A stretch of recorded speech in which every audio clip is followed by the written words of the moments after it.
మన ఇంట్లో వాడే ఇన్వర్టర్ బ్యాటరీస్ లో డిస్టిల్డ్ వాటర్ ని ఎందుకు వేస్తారో తెలుసా? ఒక పౌడర్ సొల్యూషన్ తో మొత్తం లేక్ లో ఉన్న డస్ట్ ని వేరు చేసిన సైంటిస్ట్ గురించి తెలుసా?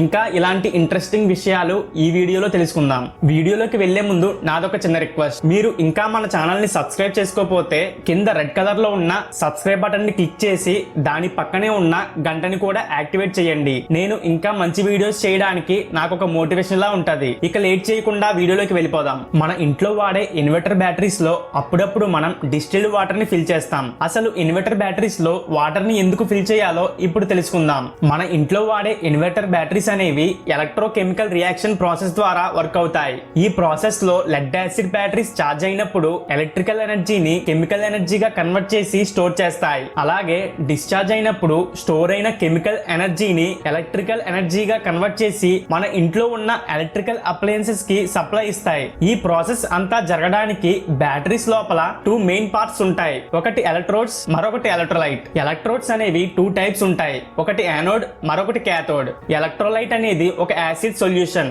ఇది యానోడ్ మరియు క్యాథోడ్ మధ్య జనరేట్ అయిన ఎలక్ట్రికల్ ఛార్జ్ ని ఫ్రీగా మూవ్ చేస్తుంది. ఇన్వర్టర్ బ్యాటరీస్ లో సల్ఫ్యూరిక్ యాసిడ్ ని ఎలక్ట్రోలైట్ గా యూజ్ చేస్తారు. ఈ ఎలక్ట్రోలైట్ లో 20% సల్ఫ్యూరిక్ యాసిడ్ మరియు 80% వాటర్ ఉంటుంది. ఎప్పుడైతే బ్యాటరీకి ఛార్జింగ్ ఇస్తామో అప్పుడు ఎలక్ట్రాన్స్ అన్ని ఎలక్ట్రోలైట్ సొల్యూషన్ నుండి పాస్ అవుతాయి. అప్పుడు ఎలక్ట్రోలైట్ సొల్యూషన్ లో ఉన్న వాటర్ హైడ్రోజన్ మరియు ఆక్సిజన్ గా కన్వర్ట్ అవుతుంది. ఈ గ్యాసెస్ అనేవి చాలా హీట్ జనరేట్ చేస్తాయి. దీంతో ఎలక్ట్రోలైట్ సొల్యూషన్ లో ఉన్న వాటర్ లెవెల్ తగ్గుతుంది. ఎప్పుడైతే ఎలక్ట్రోలైట్ సొల్యూషన్ లో వాటర్ లెవెల్ తగ్గుతుందో బ్యాటరీ పెర్ఫార్మెన్స్ కూడా తగ్గుతుంది. అందుకని మనం అప్పుడప్పుడు బ్యాటరీస్ లో ఎక్స్టర్నల్ గా వాటర్ ని ఫిల్ చేస్తాం. కానీ మనం నార్మల్ వాటర్ ని కాకుండా డిస్టిల్డ్ వాటర్ ని ఫిల్ చేస్తాం. ఎందుకంటే డిస్టిల్డ్ వాటర్ లో ఏ విధమైన అయాన్స్ గానీ మినరల్స్ గానీ ఉండవు. దీంతో డిస్టిల్డ్ వాటర్ ని యూజ్ చేస్తే బ్యాటరీ వర్కింగ్ లో ఎటువంటి ప్రాబ్లం ఉండదు. ఒకవేళ నార్మల్ వాటర్ ని యూజ్ చేస్తే దాంట్లో ఉన్న అయాన్స్ బ్యాటరీ వర్కింగ్ ప్రాసెస్ ని డ్యామేజ్ చేస్తాయి. ఈ డిస్టిల్డ్ వాటర్ ని మనుషులు త్రాగడం మంచిది కాదు. ఎందుకంటే ఈ డిస్టిల్డ్ వాటర్ లో ఏ విధమైన మినరల్స్ ఉండవు. అంతేకాదు దీనికి మినరల్స్ ని అట్రాక్ట్ చేసుకునే గుణం ఉంది. ఈ డిస్టిల్డ్ వాటర్ మన బాడీలోకి వెళ్తే మన బాడీలో ఉన్న మినరల్స్ ని ఇది లాగేస్తుంది. దీంతో మినరల్ డిఫిషియన్సీ డిసీజెస్ వచ్చే అవకాశం ఉంది. మనం ఏదైనా ఒక మ్యూజియం కి వెళ్తే అక్కడ ఉండే పురాతన వస్తువులను చూసి ఆశ్చర్యపోతాం. కానీ ఆ మ్యూజియం కి వెళ్తే మనం భ్రమలోకి వెళ్లి అక్కడ ఏం జరిగినా ఏం కనిపించినా ఆశ్చర్యపోతాం. అలాంటి మ్యూజియం ఎక్కడో లేదు, ఇది ఢిల్లీలో ఉంది. మ్యూజియం ఆఫ్ ఇల్యూషన్స్ అనే మ్యూజియం ని 12th February 2021 ఢిల్లీలో స్టార్ట్ చేశారు. ఈ మ్యూజియం లోకి వెళ్తే మనం భ్రమలోకి వెళ్ళిపోతాం.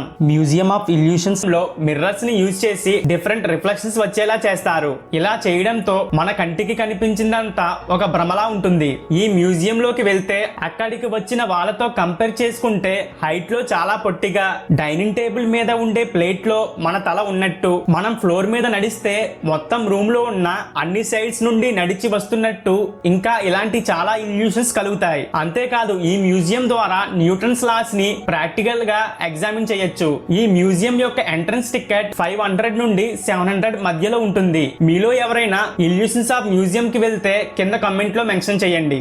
జపాన్ కి చెందిన మెరీనో అనే నానో టెక్నాలజీ సైంటిస్ట్ ఒక అద్భుతం సృష్టించాడు. ఇతను పెరు అనే కంట్రీలో ఉన్న క్యాస్కాజో అనే లేక్ లో ఏ విధమైన డస్ట్ పార్టికల్స్ లేకుండా క్లీన్ చేశాడు. ఇతను తన చిన్నతనంలో తన ఫాదర్ తో కలిసి ఆ లేక్ దగ్గర ఆడుకునేవాడు. తన ఫాదర్ ఆ లేక్ ఇప్పుడు పాడైపోయింది అని మెరీనోతో చెప్పడంతో చాలా బాధపడ్డాడు. ఆ లేక్ ని ఎలాగైనా క్లీన్ చేయాలనుకున్నాడు. ఇతను ఒక పౌడర్ లా ఉండే సొల్యూషన్ ని కనిపెట్టాడు. ఇది ఒక గ్లాస్ వేస్ట్ వాటర్ లో వేస్తే ఆ వాటర్ లో ఉన్న డస్ట్ పార్టికల్స్ అన్ని పైకి తేలతాయి. ఇదే పౌడర్ ని ఆ లేక్ ని క్లీన్ చేయడానికి యూజ్ చేశాడు. ఆ లేక్ లో ఈ పౌడర్ ని మిక్స్ చేసి లేక్ లో ఉన్న డస్ట్ పార్టికల్స్ అన్ని పైకి తేలేలా చేశాడు. తేలుతున్న డస్ట్ ని మోటార్స్ ని యూజ్ చేసి బయటకు తెచ్చాడు. దీంతో ఆ లేక్ మొత్తం క్లీన్ అయ్యింది. ఈ ప్రాసెస్ మొత్తం చేయడానికి 15 days టైం పట్టింది. ఆ లేక్ మొత్తం క్లీన్ అవ్వడంతో అక్కడికి చాలా పక్షులు వచ్చాయి. దీంతో ఆ లేక్ చూడడానికి చాలా అందంగా కనిపించింది. మీకు గానీ ఈ వీడియో నచ్చితే లైక్ చేసి మీ ఫ్రెండ్స్ కి షేర్ చేయండి. ఇలాంటి ఇంట్రెస్టింగ్ వీడియోస్ కోసం మన ఛానల్ ని సబ్స్క్రైబ్ చేయండి. Thanks for watching the video.